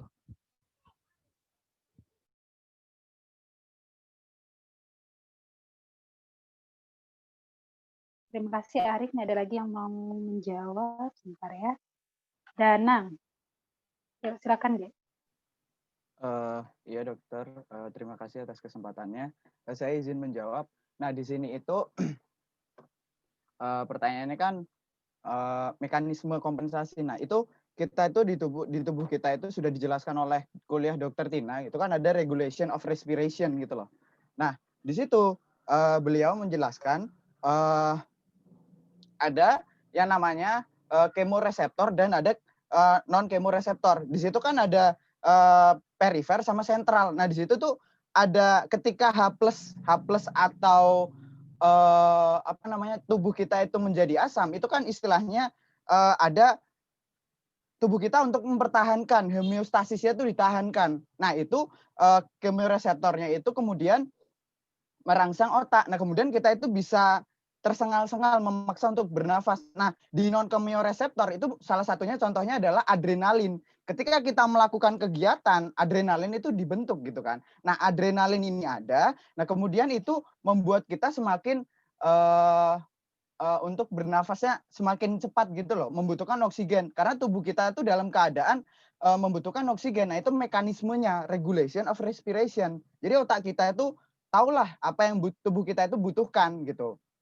Yang waktu itu dijelaskan mungkin lebih lengkapnya di kuliah dokter Tina. Nah kemudian ketika mekanisme ini kemudian ketika O2 kurang dalam sel seperti itu bisa terjadi hipoksia kan. Nah tapi di otot itu ada mekanisme lain. Nah ketika pirufat itu tidak ada oksigen, dia berbelok kemana? Ke metabolisme asam laktat gitu. Jadi metabolisme itu nggak cuma karbohidrat gitu loh. Ada yang protein, ada yang lemak gitu. Jadi ketika oksigen itu enggak ada, jadi dia berbelok. Itu mekanisme lain yang mungkin saya tahu, baru saya tahu. Nah, itu jawaban yang bisa saya berikan. Terima kasih. Oke, ya terima kasih Danang. Ada lagi teman-teman yang mau menjawab tentang kompensasi tubuh kita jika kebutuhan oksigen kita meningkat? Kayaknya modul besok ya, di kakak modul besok ya. Kakak modul 5 kayaknya. Blok 2 modul 5 kayaknya. Jadi depending aja jawabannya di blok 2 modul 5 kayaknya itu ininya LO-nya. Boleh dok. Sepertinya LO-nya ke arah sana. Dibikin aja pemanasan dulu, pemanasan.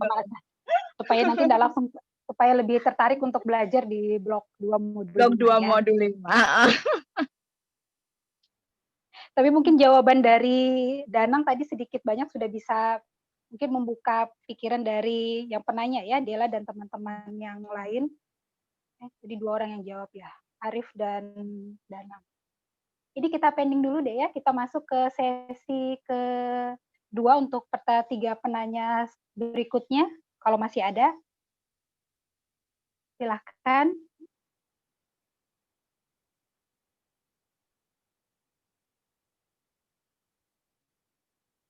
Silakan kalau ada yang lagi mau ditanyakan, misalnya pada saat diskusi di kelompok, masih ada hal yang belum dipahami tentang topik hari ini. Oh, Danang mau nanya, silakan deh. Sebenarnya saya izin bertanya mungkin di sini sedikit, karena di skenario kan disebutkan hipoksia gitu kan, di skenario disebutkan hipoksia. Nah di situ kemudian saya bertanya kan ada kondisi hipoksia. Nah kemudian ketika saya melihat kasus COVID ini gitu, ada kejadian namanya happy hipoksia. Di situ orang udah kena hipoksia tapi masih happy aja. Nah itu saya bertanya ini yang salah dari regulasi mananya gitu, di darahnya atau di mana kok sehingga orang itu nggak yang kejadian hipoksia malah nggak yang kesakitan gitu. Nah itu yang masih saya sampai belum terjawab sampai sekarang, saya masih bingung. Masih senyum-senyum gitu ya, masih senyum-senyum gitu ya. Masih bisa jalan, apa masih bisa jalan, masih tiba-tiba koit. Ya itu. Ya terima kasih Danang. Ada lagi yang lain?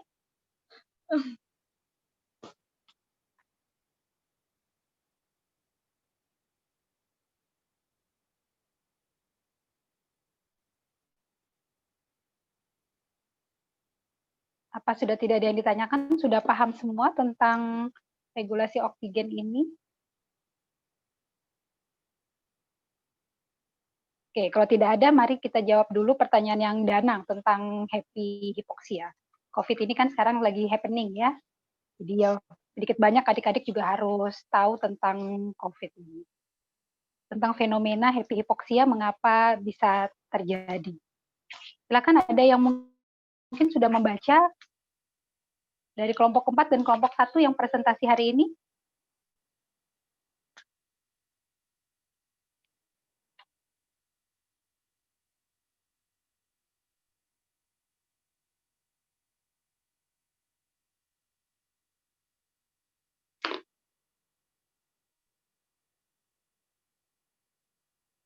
Kalau normalnya harusnya gimana deh? Kalau terjadi hipoksia pada diri kita, harusnya apa yang terjadi? Kelompok 1 ini belum ada jawab tadi. Sudah ya tadi ya. Kelompok 1 deh. Kelompok 1 itu Lutfia kali ya? Kelompok 1, kelompok 4 dok, Lutfia dok. Oh, kelompok 4 Lutfia. Kelompok 1 tadi yang Andi Rafika. Oh. Sama Pangeran. Ayo deh, hipoksia itu, kalau hipoksia apa yang terjadi pada diri kita sebelum masuk ke happy hipoksia ya? Apa kompensasi tubuh kita apabila kita terjadi hipoksia? Tadi sudah dibahas. Kelompok 1.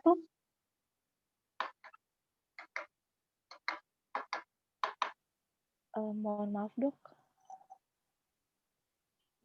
Saya maafkan. Apa yang mau dimaafkan? Ini suaranya siapa juga ini? Kelompok 1. Saya udah hafal suaranya deh. Sebutkan namanya lah. Pangeran. Ini saya tahu karena dia presentasi tadi. Pangeran, apa yang terjadi pada diri kita ketika terjadi hipoksia? Tubuh akan ventilasinya lebih cepat, dokter. Ventilasinya lebih cepat. Kenapa? Karena tubuh kekurangan O2 tadi. Ya, hipoksia kan kekurangan oksigen. Jadi ventilasi lebih cepat. Untuk apa? Ini kok muter-muter jadinya.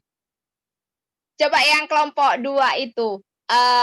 Slide-mu yang tentang saturasi oksigen. Coba ditayangin. Yang bagus tadi.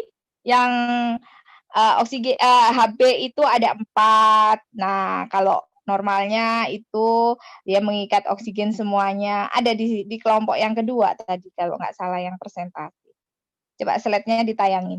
Jadi biar paham kalau hipoksia. Jadi kenapa kok sekarang oksimetri itu lagi ngetren. Jadi kalau misalnya sekarang mau seperti Dokter Sulis, maaf ya Dokter Sulis, kebetulan kan lagi isoman nih. Bekalnya oksimetri kan. Bekalnya oksimetri. Nah, jadi itu sekarang lagi ngetren tuh. Nah, yang dievaluasi apa sih sebenarnya? Coba di kelompok ini, kelompok 2 tadi ada presentasinya bagus tadi gambarnya. Oke.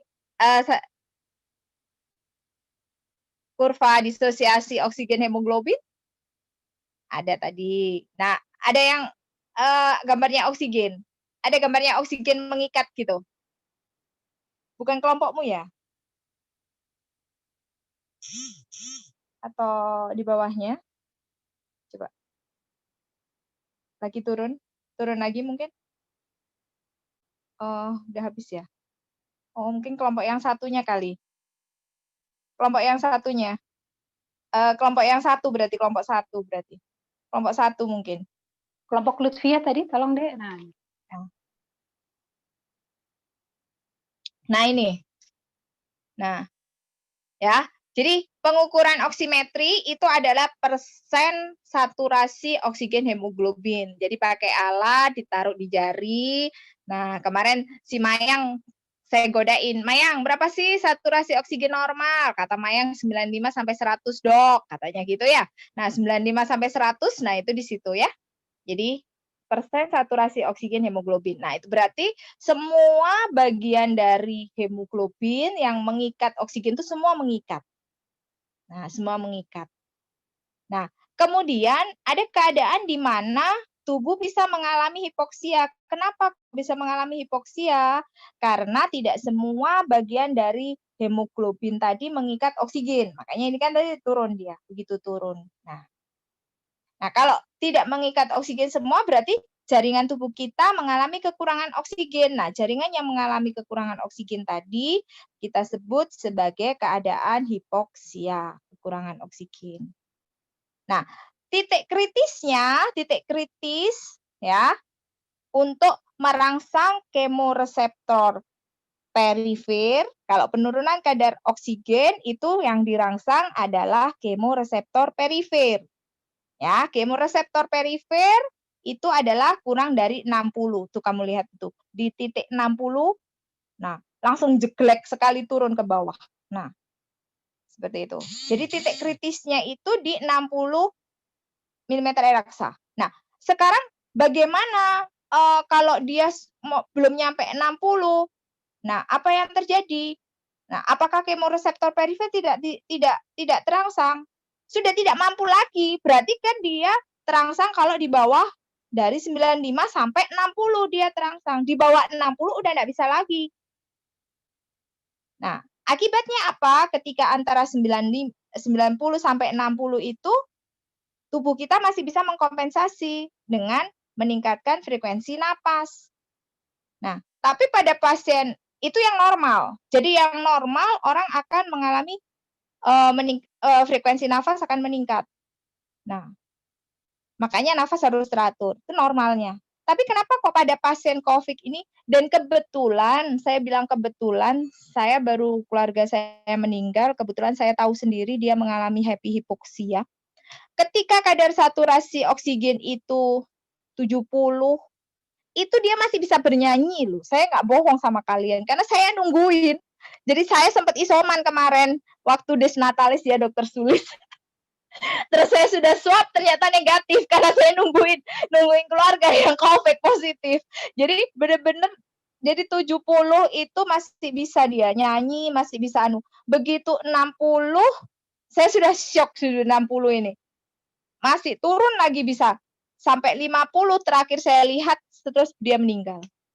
Karena sebetulnya ketika turun jadi mendekati ke arah 60 itu dia harus pasang ventilator. Sebetulnya saya tahu, cuma karena saat itu dia masih bisa bernyanyi, masih bisa ini, makanya keluarga masih biasa aja. Karena dia hanya mengeluh nafasnya berat aja gitu loh. Tapi dia masih bisa berjalan, masih bisa nyanyi tadi itu benar-benar gitu ya. Nah, kalau mekanismenya kenapa kok dia masih bisa seperti itu? Karena mungkin kalau menurut feeling saya yaitu hubungan dengan kemoreseptor perifernya itu yang untuk mengkompensasi itu kelihatannya masih ada terganggu karena untuk COVID ini kita kan untuk penelitiannya perlu didalami lagi gitu.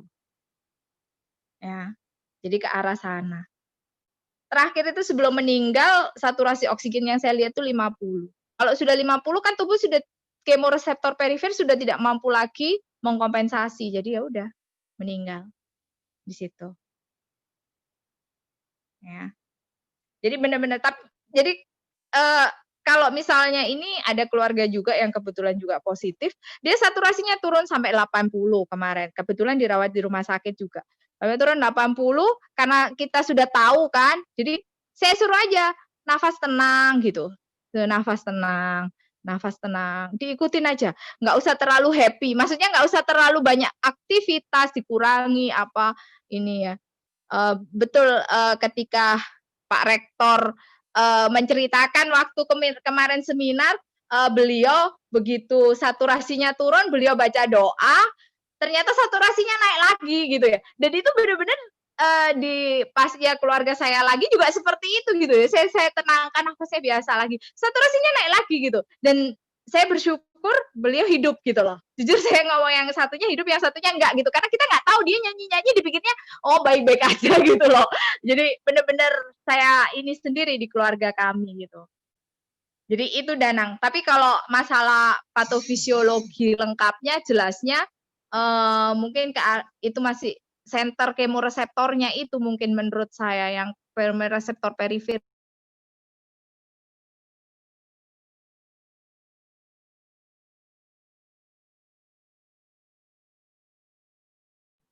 Ya baik dokter, terima kasih. Berarti Maaf, yang tersuara tadi, terdengar enggak?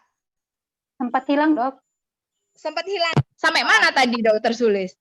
Sampai sepertinya ada masalahnya di kemoreseptor sentral tadi sampai. Kemoreseptor perifer, bukan sentral. Tapi saya menjelaskan ini ya, yang ada keluarga saya yang masih bisa bernyanyi, walaupun saturasinya turun masih ya? Masih tadi, Dok. Masih terdengar. Masih bisa ya. Jadi kalau Pak Rektor tadi sudah masuk? Sudah, sempat masuk. Jadi ketika saturasi turun, kalau kita mengurangi aktivitas, kita tenang, kita ini saturasinya naik lagi. Ya, nanti ini. Begitu saturasi naik, titik kritis kita udah lewat biasanya. Ya. Jadi kadang-kadang mau tidak mau bekal oksimetri. Gitu. Itu aja mungkin Dokter Sulis ini. Mungkin saya sudah beli duluan, Dok, sebelum kena. Saya juga udah beli duluan, tapi bener-bener nggak ngerti prakteknya loh. Begitu menghadapi sendiri baru, oh ini ya gitu loh. Bener asli. Kalau nggak menghadapi sendiri nggak mungkin bisa cerita ini. Iya, Dok. Adik-adik tetap jaga protokol kesehatan ya. Walaupun kita sudah menjaga pun masih punya kesempatan untuk bisa kena. Bagi yang belum kena tetap jaga protokol kesehatan. Kalaupun yang sudah kena ya tetap semangat. Mudah-mudahan semuanya tidak ada gejala ya. Karena setahu saya pun di 2020 ada beberapa yang kena kan ya. Tapi nggak masalah. Yang penting adik-adik ya tetap jaga kesehatan. Protokolnya dijaga. Yang isolasi mandiri ya dijalankan dengan sebaik-baiknya. Kalaupun ada yang bisa gejalanya lebih berat, ya segera minta untuk ke rumah sakit, ya, biar bisa ditangani. Ada lagi yang mau ditanyakan adik-adik berkenaan dengan topik hari ini? Oke. Hari ini ada beberapa orang yang menghubungi saya tidak bisa masuk ke dalam Zoom, karena ada yang mati lampu lah, padam listrik, ada yang sudah masuk terus keluar lagi. Jadi memang tadi di awal kan kita udah sepakat bahwa ruangannya akan dikunci, jadi memang dikunci. Nanti teman-teman yang lain yang tidak bisa join, silakan nanti Aziz kayaknya yang merecord ya. Silakan rekamannya dikasih ke temannya supaya tidak ketinggalan teori ya. Tapi untuk mengikuti kegiatan ini ya memang sudah tidak bisa karena toh mereka juga sudah gangguan pada listrik, ada yang gangguan jaringan ya tidak bisa mengakses. Tapi kompensasinya adalah mengakses melalui recordnya rekaman hari ini. Ada yang mau ditanyakan lagi? Mohon maaf dokter. Yuk, silakan Anin. Saya izin bertanya, untuk absennya sendiri dokter yang tidak mengikuti, apakah mereka ikut untuk mengisi absen juga dokter? Kan nggak ikut. Enggak lah, kan nggak ikut nih. Yang enak lah. Jadi kita masih kasih kompensasi dengan cara silakan melihat recordnya. Tapi untuk daftar hadir yang nggak ikut. Nggak perlu mengabsen. Yang di absen, yang ikut hadir itu adalah yang muncul di Zoom ini. Tapi kita juga tidak semena-mena kan, tetap ada record, silakan adik-adik melihat recordnya, mempelajari. Tapi kalau daftar hadir tidak ya. Baik dokter, ini cukup, terima kasih. Saya cukup kaget tadi waktu saya join jam 8 kurang, jam 8 kurang mungkin kurang 3 menit apa, itu masih 70 orang. Kemudian waktu jam 8 lewat, itu 98 orang. Padahal angkatan 2017 ini, 2020 ini 107 orang. Berarti ada masalah di sini, ada yang salah dengan sistem kita secara daring. Di pleno kemarin, saya dengan Dokter Marwan juga seperti itu, Dokter Sulis. Jadi jangan-jangan baru masuk setelah ada pleno, baru mereka bermasukan gitu. Kalau kami kemarin kan karena moderatornya Dokter Marwan, jadi nggak di lock, jadi langsung masih tetap ini. Mungkin ke arah sana. Nanti kita ketatkan lagi karena bagaimanapun ini kegiatannya kegiatan resmi ya adik-adik ya, kegiatan resmi ada jamnya, ada waktunya. Ini dosen-dosen sudah memberikan waktu untuk kalian, ya dimanfaatkan. Kalau misalnya memang ada masalah jaringan dan sebagainya, silakan lapor, tapi ya tetap harus ada aturannya. Kalau menurut saya kalau sudah jam 8 di mana Zoom-nya dibuka 7.45, jam 8 masih 70-an, kok kayaknya tidak sepacam tidak ada niat ya. Kalau saya melihatnya jadinya kayak nggak ada niat. Kalau nggak ada niat, sebenarnya waktu kuliah saya pun saya sampaikan, kalau memang tidak niat untuk jadi mahasiswa Fakultas Kedokteran, silahkan keluar saja. Tidak usah menambah beban dengan menjadi anak-anak yang tidak patuh pada aturan. Karena nanti akan menjadi beban. Anak-anak yang seperti ini biasanya akan bermasalah juga ke depan. Ke depan itu sampai ke uji kompetensi dokter. Uji kompetensi dokter itu taruhannya adalah nama baik institusi. Jadi kalau adik-adik memang merasa tidak berminat itu bisa dilihat dari kehadiran ya, Dek. Bangun pagi, mempersiapkan diri, itu bagian dari kami bisa melihat bahwa adik-adik memang berminat masuk ke kedokteran, punya motivasi untuk jadi dokter. Tapi kalau masuk saja ogah-ogahan, tidak ada usaha, apalagi saya baru dengar dari salah satu tutor, ada mahasiswa yang baru bergabung di tutorial di 2 jam setelah kegiatan, ini kan namanya memang sudah tidak niat. Kalau tidak ada niat, sebaiknya keluar saja dari awal, daripada menghabiskan waktu dan tenaga, apalagi biaya yang dikeluarkan orang tua tidak sedikit. Tenaga yang kalian keluarkan juga tidak sedikit. Umur juga semakin bertambah. Jadi kalau dari awal memang tidak mau, sebaiknya tidak usah dipaksakan. Karena di kedokteran, fondasinya yang menjadi dokter adalah profesionalisme. Salah satunya adalah yang bisa kami lihat ya kedisiplinan. Kalau memang tidak disiplin, tidak mampu mengikuti aturan-aturan di FK, ya silakan keluar. Tidak usah dipaksakan. Ya, jadi cukup kaget saya waktu dapat kabar, oh ternyata ada ya mahasiswa 2020 loh kalian deh, 2020 ikut tutorial 2 jam setelah kegiatan. Ya nggak mau lah tutornya. Silakan mengulang di tahun depan kalau misalnya memang masih mau lanjut. Kemudian seperti tadi ternyata saya buktikan sendiri karena saya pernah pleno di blok 1 modul 1 nggak terjadi begini, tapi ternyata waktu ini sudah baru blok 2 modul 4 sudah begini, masih 21 blok yang harus adik-adik jalani. Kalau kita melaksanakan kegiatan secara offline di kelas, ya kelasnya dikunci, ya tetap nggak akan bisa masuk. Sama aja dengan kegiatan online ya sama. Cuma bedanya ya kita mengendalikan secara teknologi. Kalau di kelas kan ya kelasnya kita kunci. Padahal dengan begini menurut saya sangat mudah ya. Kalian bisa bangun, sisa cuci muka sedikit, udah tampil di Zoom, selesai. Kalau memang ada niat. Tapi kalau nggak ada niat, mau gimana pun ya nggak akan terjadi. Masih ada pertanyaan? Dokter Sulis, saya keluar dulu, ada keluarga yang telepon. Silakan dok. Boleh dok. Ini seperti selamat siang Dokter Sulis dan selamat siang. Iya dok. Saya minta maaf. Terima kasih Dokter Tina ya dok. Terima kasih. Sehat-sehat ya dok. Oke. Adik-adik, kalau memang sudah tidak pertanyaan, Dokter Tina sudah keluar, kita akhiri kegiatan ini sebagai tambahan. Insya Allah ujian yang ini blok B ya, blok 2 ini nanti akan dilaksanakan mungkin akan berurutan dengan setelah kegiatan blok 3 berlangsung. Jadi nanti akan ada ujiannya secara berurutan ya. Blok 2, blok 3 mungkin kalau tidak ada arah rintangan sekitar Desember akhir sampai Januari itu kita ujian. Kemudian di terakhir nanti akan ada remedial di Januari. Sekitar Februari kita akan mulai untuk semester genap. Sampai saat ini belum ada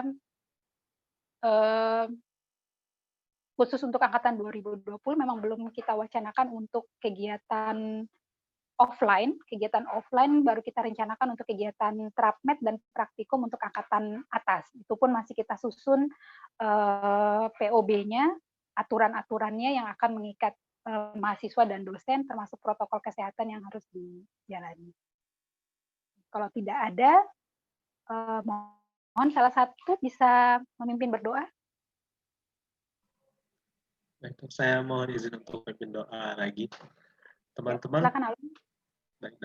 Teman-teman, sebelum kita mengakhiri kegiatan kita pagi ini, marilah kita tutup bersama-sama dengan baca doa seluruh agama keyakinan kita masing-masing. Doa dimulai.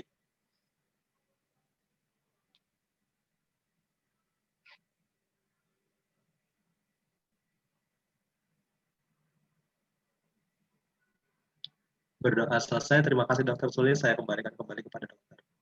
Oke.